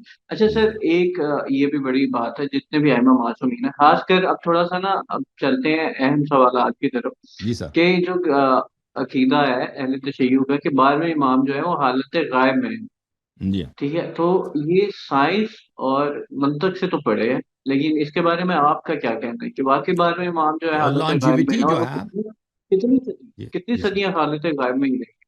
دیکھیں لانجیوٹی جو ہے سائنٹیفکلی اس کی کوئی حد نہیں ہے. اگر آپ جی دیکھیں نا ابھی ہمارے زمانے میں کتنے انسٹیٹیوٹس ہیں، کتنے میڈیکل آرگنائزیشنز ہیں، وہ صرف اسی لانجیوٹی پہ کام کرتے ہیں کہ انسان کی عمر کو بڑھایا جائے. اگر آپ اس مسئلے کو دیکھیں تو بہت سارے لیکچرز ہیں ایکسپرٹس کے کہ یہ ٹھیک ہے، ایجنگ جو ہے، longevity۔ ہاں ایجنگ یہ کوئی ضروری چیز نہیں ہے کہ انسان حتماً ایج کر جائے، انسان حتماً بوڑھا ہو جائے. یہ آپ اس کی کوئی وجہ نہیں ہے کہ انسان کو 100 سال میں یا 150 سال سے زیادہ نہیں جی سکتا. اس کی سائنٹیفک ریزن نہیں ہے. ٹھیک ہے نا. ہو سکتا ہے ایک شخص 2000 سال 3000 سال زندہ رہے، بہت لمبی زندگی زندہ رہے. اور پھر ہم مسلمان ہیں، دیکھیں اگر ایک چیز آرڈینریلی پاسبل نہ ہو، امپاسبل ہو، جو عام طور پہ نہیں ہوتا بھائی، ٹھیک ہے نا. مثلا سورج چاند کے 2 ٹکڑے ہو جائیں، چاند کے ٹکڑے آرڈینریلی یہ کسی کے لیے پاسبل نہیں ہے کہ چاند کو اسپلٹ کر دے، 2 ٹکڑوں میں تقسیم کر دے. لیکن یہ ویسے اگر لیکن یہ بذات خود ایک ناممکن چیز نہیں ہے کہ اگر آپ اتنا فورس اپلائی کریں، کہ اتنا انرجی اپلائی کریں کہ وہ چاند کو توڑ دے. یہ بالکل ہو سکتا ہے لیکن اس کے لیے آرڈینریلی ہیومن بینگ کے لیے ممکن نہیں ہے. تو ہم یہ ایمان رکھتے ہیں کہ رسول صلی اللہ علیہ وسلم نے ایک اشارے سے چاند کے 2 ٹکڑے کر دیے. اور پھر جب لانجیوٹی اور لمبی عمر کے معاملے میں آ جاتے ہیں تو سب مسلمانوں کا ایمان ہے حضرت خضر علیہ السلام نے، وہ حضرت موسیٰ علیہ السلام سے پہلے کے زمانے سے زندہ ہے. حضرت عیسیٰ ابن مریم علیہ السلام کب سے وہ زندہ ہے. ٹھیک ہے. حضرت الیاس علیہ السلام وہ حضرت موسیٰ علیہ السلام سے بھی پہلے تھے، وہ ابھی تک زندہ ہے. اور صحیح مسلم وغیرہ میں روایات ہیں کہ جو دجال ہے، صحابہ نے ان سے ملاقات کیا، یعنی رسول صلی اللہ علیہ وسلم کے زمانے میں دجال تھا. یہ نہیں ہے کہ وہ دجال وہ اس وقت پیدا ہوتا ہے، اس سے پہلے پیدا ہوتا ہے. وہ زندہ ہے اور قیامت سے پہلے یہ دجال آئے گا اور خروج کرے گا. اور دجال انسان ہے، دجال کوئی دوسری نسل سے نہیں ہے، وہ انسان ہے. تو جہاں تک اس ہم مسلمانوں کا تعلق ہے تو یہ تو موت اور زندگی تو اللہ کے ہاتھ میں ہے کہ کسی کو لمبی زندگی دے دے. حضرت عیسیٰ ابن مریم علیہ السلام ابھی تک زندہ ہیں. وہ حضرت امام مہدی علیہ السلام کی ولادت سے کوئی 600-700 پہلے ان کی ولادت ہوئی ہے وہ، اور ابھی تک 2000 سال سے ان کی عمر زیادہ ہے. ٹھیک ہے نا. تو جو ایک مسلمان ہے تو اس مسئلے میں تو وہ شک ہی نہیں کر سکتا. جو کافر ہیں، غیر مسلم ہیں، وہ بھی اگر وہ اپنے موجودہ سائنس کی روشنی میں دیکھیں، وہ بھی نہیں کہہ سکتے کہ بھئی کسی کے لیے 100 سال سے جینا یا 200 سال سے زیادہ رہنا یا 500 سال سے زیادہ رہنا اس کے لیے ناممکن ہے. جی سر. آپ کی سوال بات ٹھیک ہے، لانجیوٹی کے بہت ساری وہ آپ کو مل جاتے ہیں، لیکن مسئلہ یہ ہے کہ باقی ساری 11 ائمہ جو ہیں وہ کم عمر میں یا ایک مطابقت کی عمر میں وفات پا گئے ہیں، لیکن شہید ہو 12ویں گئے، امام سب کی شہید ہو گئے نا، سب شہید جی ہو سب گئے. شہید ہو گئے۔ جی جی 12ویں امام جو ہے وہ صرف لانجیوٹی میں جی ہے، سر. باقی 11 جی ائمہ بالکل جو ہے وہ اپنا وقت جی. پورا کر کے ہمارے جا نبی چکے، صلی اللہ کمال۔ علیہ وسلم 63 سال کی عمر میں ان کی شہادت ہوئی ہے. ٹھیک ہے نا. 63 سال کی عمر. تو یہ موت اور زندگی اللہ کے ہاتھ میں. کسی کو کم عمر دے دے، کسی کو لمبی عمر دے دے، یا وہ مقدر لکھنے والے کے ہاتھ میں. اچھا، ایسا میں نے آپ کے بیان کے سنے ہیں، پلس یہ میرا تھا کہ جب میں کبھی آپ سے انٹرویو کروں گا تو پوچھوں گا کہ جی سر. اصول کافی میں لکھتے کہ قرآن مجید کی تقریباً 14,000 کچھ آیات پہ مشتمل ہے۔ اب جو موجودہ ہمارے پاس جلد ہے وہ 6,000 کچھ آیات کا جی مجموعہ ہے، تو یہ آدھے سے زیادہ قرآن جو ہے وہ مطلب کہاں ہے وہ؟ میرے کچھ تو ایسے ابھی اب شیعہ دوست دیکھیں ہیں تو ہمارا مناظرہ ہوا تھا یہاں پر، بہت سارے مناظرے ہوئے ہیں ختم قرآن پر، ٹھیک ہے نا. تو ہمارے جو مخالف فرقہ ہیں وہ ہماری کتب سے احادیث تو لوگوں کو بتاتے ہیں کہ شیعوں کی کتاب میں یہ لکھا ہے کہ کافی میں یہ لکھا ہے کہ قرآن کی 17 ذرائعات ہیں. وہ اپنی کتابوں کو بھول جاتے ہیں کہ ان کی اپنی کتابوں میں کتنی زیادہ احادیث ہیں کہ قرآن نہیں، کریم آپ اس کو ضعیف میں مانتے ہیں مطلب جی. نہیں صحیح احادیث. دیکھ ہمارے مناظرات ہوئے ہیں یہاں پر بہت زیادہ ہوئے ہیں، بخاری مسلم نہایت صحیح احادیث، صحیح اسانید کے ساتھ، اور کم ہی نہیں، بہت زیادہ، بہت زیادہ. کہ کسی حدیث میں صحابہ کہتے ہیں قرآن میں یہ غلطی ہے، قرآن میں یہ غلطی ہے، قرآن میں فلان جگہ غلطی ہے.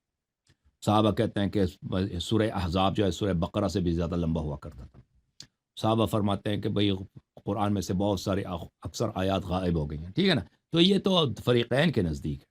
یہ بحث اس کا اپنی جگہ پر ہے، کافی طویل ہے. میرے یہاں پہ بہت سارے مناظرات ہوئے ہیں قرآن مجید پر، تو اس میں تفصیل بہت ہے. بہرحال فریقین کے پاس صحیح احادیث بہت زیادہ ہیں کہ قرآن کریم میں نقصان واقع ہوا ہے. اچھا سر، میرا سوال ہے آپ سے کہ کیا امامت سے نبوت جو ہے وہ بلند مرتبہ ہے؟ امامت نبوت سے بلند مرتبہ ہے؟ جی ہاں، بالکل. یعنی سوال ہی میرا یہ ہے کہ جو امامت ہے وہ نبوت سے بلند مرتبہ ہے؟ جی بالکل، قرآن مجید کی آیت ہے وَإِذِ ابْتَلَىٰ إِبْرَاهِيمَ رَبُّهُ بِكَلِمَاتٍ فَأَتَمَّهُنْ. ابراہیم نبی تھے، تبھی تو اللہ نے ان سے ان کا امتحان لیا، ٹھیک ہے نا. جب ہم سب امتحان دے دیے ابراہیم علیہ السلام نے، اس کو آگ میں نمرود نے پھینک دیا، پھر اللہ نے ان کو بیٹا دے دیا، کہا کہ بیٹے کو چھوڑ کے آ جاؤ ایک ایسے جہاں پہ پانی بھی نہیں ہے. تو وہاں پہ وہ مرنے کے لیے یعنی اللہ کے حکم کے تسلیم ہونا ہے. مکہ میں اگر پانی نہ ہو، وہاں پہ آبادی بھی نہیں تھی اس زمانے میں، وہاں پہ چھوڑ کے آ گئے. اور پھر کہا کہ اس کو ذبح کر دو. ابھی جب بیٹا پیارا، اتنا پیارا چلنے لگا اس کو، جب یہ سب امتحانات دے دیے تو کہا کہ اب میں آپ کو انی جاعلک للناس سے، اب میں آپ کو امام بناتا ہوں، ٹھیک ہے نا. اور ابراہیم علیہ السلام کو فرزند بھی ملے تھے آخر عمر میں. تو ابراہیم علیہ السلام نے کہا کہ میرے فرزندوں کو کوئی ملے گا؟ تو فرمایا لا ینال عہد الظالمین، ان میں سے جو ظلم کرے گا، جو گناہ کرے گا، اس میں سے کسی کو نہیں ملے گا، ٹھیک ہے نا. تو یہ تو واضح طور پر ہے کہ امامت جو ہے حضرت ابراہیم علیہ السلام کو کب ملی ہے؟ نبوت کے بعد، رسالت کے بعد، اور خلیل کے مقام پر، خلیل اللہ کے مقام پر فائز ہونے کے بعد اللہ تعالیٰ نے ان کو امام بنایا. تو واضح ہے کہ امامت نبوت سے بالا تر ہے. تو اگر میں آپ کے بات کو آسانی سے سمجھوں تو جو ائمہ کرام آئے ہیں ہمارے، وہ نبیوں سے زیادہ اہم کام کر رہے ہیں دنیا جی میں. بالکل بالکل. اللہ کے نزدیک دیکھیں علم میں وہ سب، دیکھیں ہمارے نبی صلی اللہ علیہ وسلم سے کسی کا قیاس نہیں ہے. جو رسول اللہ خاتم الانبیاء محمد ابن عبداللہ صلی اللہ علیہ وسلم ہیں، وہ سب انبیاء پہ افضل ہیں، اور سب ائمہ اہل بیت علیہ السلام سے افضل ہیں. رسول اللہ صلی اللہ علیہ وسلم کے بعد ائمہ طاہرین علیہ السلام، ان کے مراتب سب انبیاء سے بالا تر ہے، علم میں بھی اور اللہ کے نزدیک فضیلت میں اور ثواب میں بھی سب انبیاء سے بالا تر ہے، اچھا اور سر، عصمت میں بھی. میرا اگلا سوال جی میرا اگلا سوال یہ ہے کہ جب امام مہدی جب آ جائیں گے اور سب کو اس یعنی کہ اپنی حکومت قائم کر لیں گے. اچھا، امام مہدی کے بارے میں یہ ہے کہ ان کے پاس جو ہے وہ اللہ تعالیٰ کی طاقتیں بہت زیادہ ہوں گی، اور پھر یہ کہ حضرت عیسیٰ جو ہیں وہ ان کے مقلد ہوں گے، حالانکہ وہ نبی ہیں. تو کیا یہ واقعی اس طرح سے ڈرائیوڈ ہے کہ دوبارہ کہہ دیں امامت اپنے کی؟ سوال کا، آپ تکرار کریں، مجھے کچھ سمجھ نہیں آیا آپ کیا کہنا چاہ رہے ہیں، دوبارہ کہہ دیں. میں یہ کہہ رہا ہوں کہ دیکھیں، حضرت عیسیٰ جو ہیں حضرت امام مہدی کے مقلد ہوں گے نا، ان کے پیچھے نماز پڑھیں گے، تو یہ اس لیے کہتے ہیں کہ یہ امامت جو ہے یہ نبوت سے بڑا مرتبہ ہے، کیونکہ حضرت عیسیٰ جو ہے وہ پہلے تو نبی ہیں، اب بالکل جب بالکل، واپس یہ آئیں گے بھی ہے، تو یہ بھی آپ بہترین دلیل دے دی آپ نے کہ عیسی ابن مریم علیہ السلام امام مہدی کے پیچھے نماز پڑھیں گے. بالکل بالکل صحیح فرمایا. قلندر اچھا صاحب اس کے بعد ختم کریں پروگرام کو، جی کیا کہنا چاہ بس رہے ہیں؟ ہاں میرے حضرت کافی ٹائم. ہاں اگر چلیں آخری سوال دو کر لیں، آپ سوال، اپنا آخری سوال کر لیں، اس کے بعد ختم کرتے ہیں، بس ٹھیک ہے. صرف دو ہی سوال کروں گا، اور جی دو سر. سوال ہیں، اس کے بعد ایک جی آخری اور پھر اس کو ختم کریں گے. اچھا اللہ ایسا مجھے یہ بتائیے گا کہ ایک چھوٹا سا سوال اور ایک ذرا لمبا سوال ہے، تاکہ وہ جی اس کا جواب لینا زیادہ ضروری ہے. اب میرا سب سے اہم سوال یہ ہے جو میں نے آخر کے لیے بچا کے رکھا تھا کہ کیا مطلب اہل بیت کی اور ائمہ کرام کی جو تعریف بیان کرنا یا ان کی تعظیم بیان کرنے کے لیے دوسروں کی تکفیر کرنا ضروری ہے؟ دیکھیں اگر یہ بیان دیکھیں عالم اسلام میں امامت کے منصب کا مستحق کون ہے، ٹھیک ہے نا؟ ایک طرف اہل بیت علیہ السلام ہے، جو جن کے علم پر، جن کے فضائل پر، عصمت پر اگر اجماع نہیں ہے تو ان کے بلند مقامات پر اور ان کی علم اور ان کی فقاہت اور ان کے بے عیب کردار پر سب مسلمانوں کا اجماع ہے۔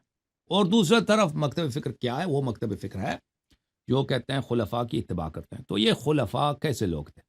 ان کی تاریخ کو اگر آپ دیکھیں نا تو یہ ہم مجبور ہیں اگر ہم بیان کرتے ہیں بعض خلفاء کے عیوب بیان کرتے ہیں تاکہ لوگ سمجھ لیں کہ بھئی یہاں پر جو نزاع ہے یہ نزاع بنتا ہی نہیں ہے، یہ اختلاف بنتا ہی نہیں ہے، کیونکہ ایک طرف امامت کے لیے وہ افراد ہیں جو بالکل رسول صلی اللہ علیہ وسلم جیسے ہیں، جن کے علم پر، جن کی تقوی پر، جن کی معرفت پر کسی کا کوئی نزاع ہی نہیں۔ دوسری طرف وہ افراد ہیں کہ ان کے کارنامے لوگوں سے چھپائے جاتے ہیں، ان کے اصلی کارنامے اگر دکھائے جائیں تو ان کا کوئی دفاع کر ہی نہیں سکتا، ٹھیک ہے نا؟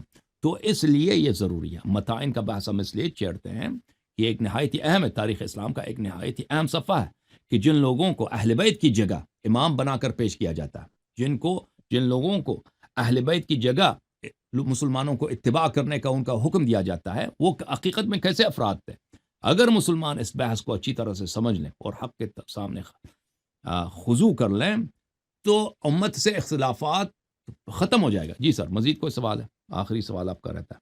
سر آخری سوال جی میرا سر۔ یہ ہے کہ جو حضرت امام حسین کی جو بیوی ہیں سیدہ شہر بانو، جن سے حضرت زین جی العابدین اور آپ کی تمام ائمہ جو ہے وہ نسل چلتی آ رہی ہے، وہ جنگ سے آئی ہوئی ایک غلامہ تھی جو حضرت عمر کے زمانے میں آئی تھی، اور بعد میں انہوں نے شادی کروائی حضرت امام حسین سے، اور اس سے اب آپ کی ساری ائمہ کی یہ نسل چل رہی ہے۔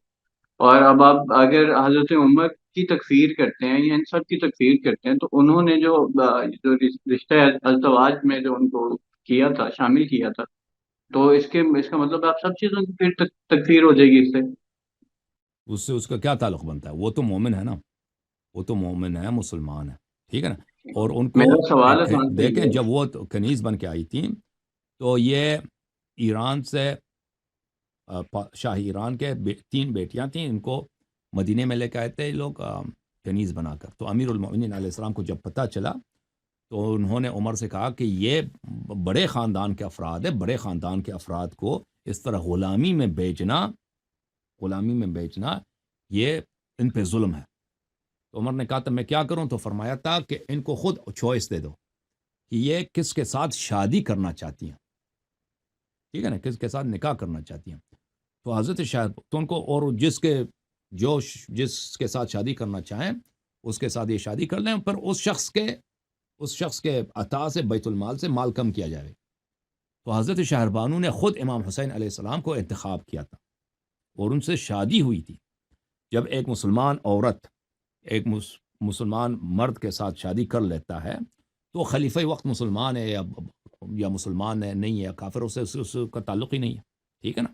ابھی اب میں امریکہ میں ہوں، اگر میں یہاں پہ کسی مومنہ سے شادی کر لیتا ہوں تو اب ٹرمپ ہے یا بائیڈن ہے یا مسلمان نہیں ہے تو اس سے کیا فرق پڑتا ہے؟ اوکے سر سر، بہت بہت تھینک یو سر، شکریہ سر، آپ نے تشریف آوری کا بڑا بہت شکریہ، ہی تھینک کمال یو کیا۔ سو بس مچ۔ میں صرف اپنا وہ جی کنکلوڈ کر لوں کیونکہ پروگرام ہوتا ہے نا، کنکلوڈ کر لیں، آپ کنکلوڈنگ کرنی کنکلوڈ کر ہوتی لیں، جی ہے، میں کنکلوڈ کر صرف لیں۔ اپنا کنکلوڈ کروں۔ جی سر۔ اچھا سر، آپ نے تمام سوالات کے بڑے ہی تحمل سے اور بہت ہی مدلل جواب دیے۔ ہمارا آپ کے ساتھ یہ سیشن جو ہے، میرا خیال ہے عوام الناس اس سے بہت کچھ سیکھے گی۔